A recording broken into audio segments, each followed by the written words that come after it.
इस मूवी की कहानी एक सच्ची घटना पर आधारित है, जिसमें हमें ये दिखाया गया है कि कैसे एक आदमी का पैर गलती से फिसल जाता है, जिसके कारण वो चट्टान से नीचे गिर जाता है और साथ ही उसके हाथ पैर भी काम करना बंद कर देते हैं। इतनी मुसीबत आने के बाद भी क्या ये आदमी इस आइलैंड पर सरवाइव कर पाएगा? आइए इस कहानी में हम जानते हैं। इस मूवी का नाम है सोलो, जो कि 2018 में रिलीज हुई थी। तो मूवी की स्टार्टिंग में हमें एल्वेरो और उसकी एक्स गर्लफ्रेंड ओना को दिखाया जाता है। एल्वेरो अपनी गर्लफ्रेंड ओना को उस जगह पर ले आया था जहां पर उसके साथ इतना खतरनाक हादसा हुआ था। एल्वेरो अपनी गर्लफ्रेंड को अपने उस हादसे के बारे में स्टेप बाय स्टेप बताता है और इसके साथ ही अब ये स्टोरी फ्लैशबैक में जाती है, जिस टाइम एल्वेरो के साथ ये हादसा हुआ था। एल्वेरो अपने बेस्ट फ्रेंड नीलो और बाकी के दोस्तों के साथ सर्फिंग कर रहा था और सर्फिंग करने के बाद अब ये लोग रात को पार्टी करते हैं, जहां पर नीलो उन लोगों को बताता है कि वो बहुत ही जल्द कनाडा शिफ्ट होने वाला है, क्योंकि उसकी गर्लफ्रेंड प्रेग्नेंट है, इसलिए अब वो उसके साथ ही रहेगा और हमेशा हमेशा के लिए कनाडा चला जाएगा। अब ये सुनकर एल्वेरो नीलो से नाराज हो जाता है, क्योंकि इन दोनों ने प्रॉमिस किया था कि ये लोग पूरी दुनिया में घूमकर सर्फिंग करेंगे, लेकिन अब नीलो यहाँ से जा रहा है। उसके बाद जब अगली सुबह एल्वेरो की आँख खुलती है तो वो डिसाइड करता है कि वो एक रैंडम जगह पर सर्फिंग करने जाएगा, क्योंकि एल्वेरो को सर्फिंग करना हमेशा से ही बहुत अच्छा लगता है। अब एल्वेरो उस जगह पर पहुंच जाता है जहां पर वो सर्फिंग करने वाला था। उसके बाद एल्वेरो अपनी कार वहीं पर छोड़कर सर्फिंग बोर्ड लेकर सर्फिंग करने के लिए निकल जाता है और वो एक चट्टान के ऊपर से होता हुआ जा रहा था और तभी उसका मिट्टी की वजह से पैर फिसल जाता है, जिसके बाद वो अपने आप नीचे की ओर खिसकने लगता है और वो चट्टान के एकदम किनारे पर जाकर लटक जाता है। और एल्वेरो इसी तरह से काफी देर तक लटका रहता है और सोचता है कि कोई उसे बचाने के लिए वहाँ पर आ जाए, लेकिन वहाँ पर कोई नहीं था और अब उसके हाथ पैर भी दर्द करने लगते हैं। अगर उसके हाथ गलती से भी छूटते तो पत्थर पर गिरने की वजह से एल्वेरो की वहीं पर मौत हो जाएगी, लेकिन अब एल्वेरो लहरों का चट्टान से टकराने का समय याद रखता है और जब दोबारा से लहर चट्टान से टकराने के लिए आती है तो इसी बीच एल्वेरो नीचे कूद जाता है और पानी में जाकर गिरता है। कूदने की वजह से उसका एक पैर चट्टान से टकरा जाता है और साथ ही उसके हाथ में एक बड़ा सा कट लग जाता है, लेकिन खुशी की बात तो ये है कि एल्वेरो जिंदा बच गया था। और अब एल्वेरो चलना शुरू करता है, लेकिन नीचे गिरकर बेहोश हो जाता है, क्योंकि उसका पैर चट्टान से टकराने की वजह से उसके पैर की एक हड्डी टूट गई थी। और जब एल्वेरो को होश आता है तो वो अपनी चोटों को चेक करता है कि कहाँ कहाँ उसे चोट लगी है। वो अपने हाथ और पैर की उंगलियों को मूव करवाता है, जो कि सही से काम कर रही थी, लेकिन कमर और पैर पर चोट लगने की वजह से वो ठीक से चल नहीं पा रहा था। उसके बाद एल्वेरो अपने मोबाइल को चेक करता है ताकि उसकी मदद से कॉल करके किसी को मदद के लिए बुला सके, लेकिन उसके मोबाइल में पानी जाने की वजह से मोबाइल खराब हो गया था। और अब एल्वेरो मदद के लिए चिल्लाता भी है, क्योंकि वो सोचता है कि अगर कोई आसपास हो और उसकी आवाज सुन ले तो शायद उसे आकर बचा ले,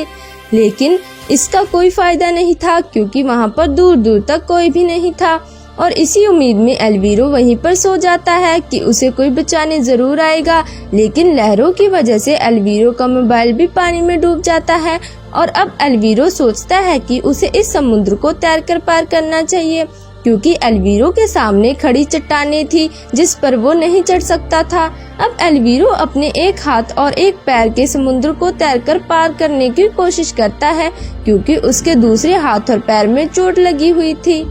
अब थोड़ी देर एल्वेरो के तैरने के बाद उसके पेट में दर्द होने लगता है, क्योंकि चोट लगने की वजह से उसे इंटरनल ब्लीडिंग हो रही थी। अब एल्वेरो अपने हाथ और पैर को हिलाए बिना अपनी पूरी बॉडी को पानी की सतह पर रखने की कोशिश करता है, क्योंकि हिलने पर उसे बहुत ही ज्यादा दर्द हो रहा था। अब एल्वेरो ये आस छोड़ देता है कि वो यहाँ से जिंदा बचकर निकलेगा और वो डूबने लगता है और डूबते हुए समुद्र की गहराइयों में जाने लगता है। और जब एल्वेरो डूबते हुए समुद्र के तल में पहुंच जाता है तो उसे अपनी एक्स गर्लफ्रेंड ओना की याद आती है, जिसके बाद वो फिर से अपनी पूरी जान लगा देता है और तैरते हुए समुद्र की सतह पर आ जाता है।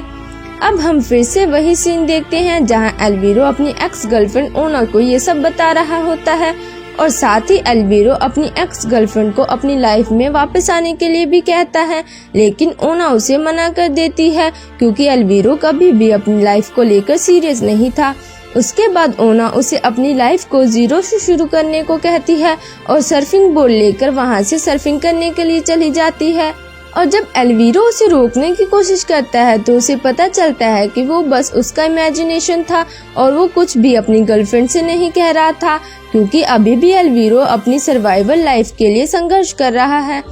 अब हम देखते हैं कि इतनी मेहनत के बाद आखिरकार एल्वीरो दूसरे किनारे तक पहुंच जाता है, लेकिन वो अब भी शहर से बहुत दूर था। लेकिन अब वो दोबारा पानी में नहीं जा पाएगा क्योंकि उसकी बॉडी में बहुत ही ज्यादा दर्द हो रहा है और अगर वो पानी में जाएगा तो उसे और भी ज्यादा इंटरनल ब्लीडिंग हो सकती है, जिसके कारण उसकी वहीं पर मौत भी हो सकती है। अब एल्वीरो को यहाँ फंसे हुए पूरे 24 घंटे हो जाते हैं, जिसके बाद एल्वीरो वहीं पर लेट जाता है और साथ ही अपने पास एक बड़ा सा SOS का मैसेज भी लिख देता है, ताकि अगर कोई उसे ऊपर से देखे तो पता चल जाए कि यहाँ पर कोई है। अब एल्वीरो इस उम्मीद में यहाँ पर लेटा हुआ है कि काश यहाँ पर कोई आ जाए उसकी मदद के लिए, लेकिन किसी को भी नहीं पता होता कि एल्वीरो यहाँ पर सर्फिंग करने के लिए आया हुआ है। इसके बाद एल्वीरो की बैग में जो फॉयल पेपर होता है उसे अपने हाथ में लगी चोट पर लपेट लेता है ताकि उसे कोई इन्फेक्शन ना हो। अब एल्वीरो को पानी में तैरता हुआ एक पुराना सर्फिंग बोर्ड दिखाई देता है, जिसे लेने के लिए वो बहुत मुश्किल से उसके पास रेंगते हुए जाता है, लेकिन अब लहरें बहुत तेजी से चट्टान पर आकर टकरा रही थी, जिसके बाद एक लहर एल्वीरो को पास ही के एक पत्थर पर पटक देती है, जिसकी वजह से एल्वीरो वहीं पर बेहोश हो जाता है। और जब कुछ देर बाद एल्वीरो को होश आता है तो वो अपने आप को पानी के अंदर पाता है और वो अपने बैग को पास ही के एक चट्टान में फंसाने की कोशिश करता है ताकि वो उन तेज लहरों से बच सके। और बहुत कोशिश करने के बाद बैग उस चट्टान में फंस जाता है और एल्वीरा तेज लहरों से बच जाता है। लेकिन उसी वक्त ऊपर से एक हेलीकॉप्टर भी गुजरता है, लेकिन एल्वीरा की बदकिस्मती होती है कि उनका ध्यान एल्वीरो पर नहीं जाता। जब तक कि लहरें की बौछार कम ना हो जाए तब तक एल्वीरो वहीं पर लटका रहता है और जब दोबारा एल्वीरो को होश आता है तब वो देखता है कि लहरों की बौछार कम हो चुकी है। लेकिन उसी वक्त एक सी बर्ड एल्वीरो को मरा हुआ समझकर उसकी चोट में से एक बाइट खा लेती है, जिसके बाद एल्वीरो की चोट और भी ज्यादा गहरी हो जाती है। अब एल्वीरो बिना खाए पिए बहुत टाइम से संघर्ष कर रहा था, इसलिए वो बहुत ज्यादा थक जाता है और अपने आसपास रखी चीजों को चेक करता है कि कहीं से उसे पीने के लिए पानी मिल जाए, लेकिन उसे पानी कहीं से भी नहीं मिलता। लेकिन उसी दौरान एल्वीरो को फिश पकड़ने वाला कांटा भी चुभ जाता है। अब रात को एल्वीरो एक छोटा सा गड्ढा बनाता है और उसमें फाइल पेपर बिछाकर उसमें टॉयलेट कर देता है और उसके पास पीने लायक पानी ना होने की वजह से उसे मजबूरी में अपना ही यूरिन पीना पड़ता है और साथ ही खारे पानी की वजह से एल्वीरा के हाथ में खून बहना शुरू हो जाता है, जिसे रोकने के लिए एल्वीरो अपने हाथ को मिट्टी में दबा देता है, जिसके कारण उसे बहुत ज्यादा दर्द भी होता है। लेकिन एल्वीरो की किस्मत इतनी खराब होती है कि उसकी मुसीबत कम होने का नाम ही नहीं लेती, क्योंकि अब रात को टेम्परेचर गिर जाता है, जिसके कारण एल्वीरो को बहुत ही ज्यादा ठंड लगती है और ठंड से बचने के लिए एल्वीरो अपने ऊपर फायर पेपर और पास ही रखी एक मछली पकड़ने वाली जाली को डाल लेता है। लेकिन तभी एल्वीरो को दूर बादल गरजने की आवाज सुनाई देती है, जिसे देखकर एल्वीरो बहुत ज्यादा खुश हो जाता है और सोचता है कि अब आखिरकार उसे अपना यूरिन नहीं पीना पड़ेगा। लेकिन बदकिस्मती से सिर्फ 2-4 बूंदें गिरने के बाद बादल वहां से चले जाते हैं, जिसे देखकर एल्वीरो निराश हो जाता है और दुखी होकर फिर से एल्वीरो वहीं पर सो जाता है।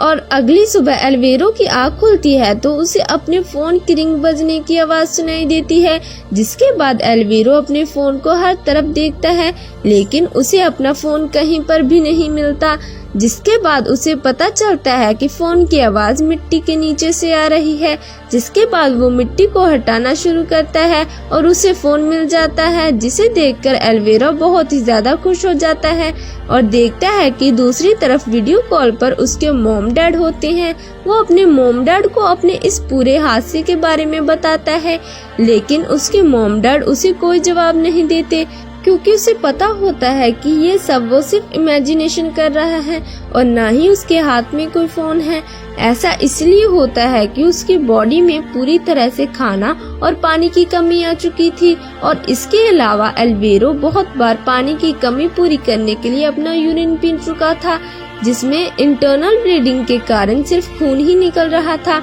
एल्वेरो को ये पता होता है कि वो सिर्फ इमेजिनेशन कर रहा है, लेकिन इसके बाद भी वो अपने मॉम डैड से वीडियो कॉल पर बात करता है और अपनी पुरानी सभी गलतियों के लिए उनसे माफी मांगता है, क्योंकि वो सोच रहा था कि पता नहीं दोबारा ये मौका मिले या ना मिले, क्योंकि उसको लग रहा था कि वो यहाँ से अब पक्का जिंदा नहीं निकल पाएगा। उसके बाद उसे वहीं सर्फिंग बोर्ड दिखाई देता है जो उसे पहले भी दिखाई दिया था, लेकिन इस बार ये सर्फिंग बोर्ड लहरों की वजह से किनारे पर आ गया था। जिसके बाद एल्वेरो उसके पास आ जाता है और अब एल्वेरो को लगता है कि सब कुछ ठीक हो चुका है और वो अपने सभी फ्रेंड्स के साथ एंजॉय कर रहा है और सर्फिंग कर रहा है। लेकिन ये सब सिर्फ उसे लग रहा था, क्योंकि रियल में अभी भी एल्वेरो वहीं पर फंसा हुआ है। लेकिन अब सिर्फ एल्वेरो के पास दो रास्ते थे। पहला ये कि वो यहीं पर रुककर अपनी मौत का इंतजार करे और दूसरा कि वो एक बार फिर से हिम्मत करके इस समुद्र को पार करने की कोशिश करने की। अब एल्वेरो दूसरे रास्ते को चुनता है और वो सर्फिंग बोर्ड को लेकर समुद्र को तैरकर पार करने की कोशिश करता है, लेकिन थोड़ी दूर चलने के बाद उसकी पूरी एनर्जी खत्म हो जाती है और दर्द के कारण वो अपने हाथ पैर को ठीक से हिला भी नहीं पा रहा था और इस वजह से वो ना ही तो आगे बढ़ पा रहा था और ना ही लहरों से अपने आप को बचा पा रहा था। अब वो अपने बचने की सारी उम्मीदें खो देता है और उसे लगता है कि उसकी मौत बहुत नजदीक है और वो अब बिल्कुल भी नहीं बचने वाला। और अब एल्वेरो अपने आप को बचाने की ज्यादा कोशिश भी नहीं करता और वो डूबने लगता है और समुद्र की गहराइयों में जाने लगता है, लेकिन उसका सर्फिंग बोर्ड पानी के ऊपर ही तैर रहा था और तभी उस सर्फिंग बोर्ड को देखकर रेस्क्यू टीम वहां पर आ जाती है और समय रहते एल्वेरो को बचा लेती है। अब एल्वेरो को सीधा हॉस्पिटल भेज दिया जाता है, जहां पर उससे मिलने उसका बेस्ट फ्रेंड नीलो और उसकी एक्स गर्लफ्रेंड ओना भी वहां पर आती है। अब हमें मूवी के आखिर में बताया जाता है कि रेस्क्यू टीम को एल्वेरो शहर से 1 किलोमीटर दूरी पर मिला था, जो कि वहां पर 48 घंटे फंसा हुआ था और ये मूवी एक सच्ची घटना पर बनी है, इसलिए हमें मूवी के एंड में वो रियल एल्वेरो दिखाया जाता है जिसके साथ ये हादसा हुआ था, जो कि उस जगह को ध्यान से देख रहा था जिस जगह से उसने अपनी मौत को इतनी करीब से देखा था। और साथ ही मूवी के आखिर में हमें वो रियल फुटेज भी दिखाया जाता है जहां से रेस्क्यू टीम ने एल्वेरो को रेस्क्यू किया था। अब यहीं पर इस मूवी का एंड हो जाता है। आपको ये सच्ची घटना पर आधारित मूवी कैसी लगी हमें कमेंट बॉक्स में जरूर बताएं। Thank you.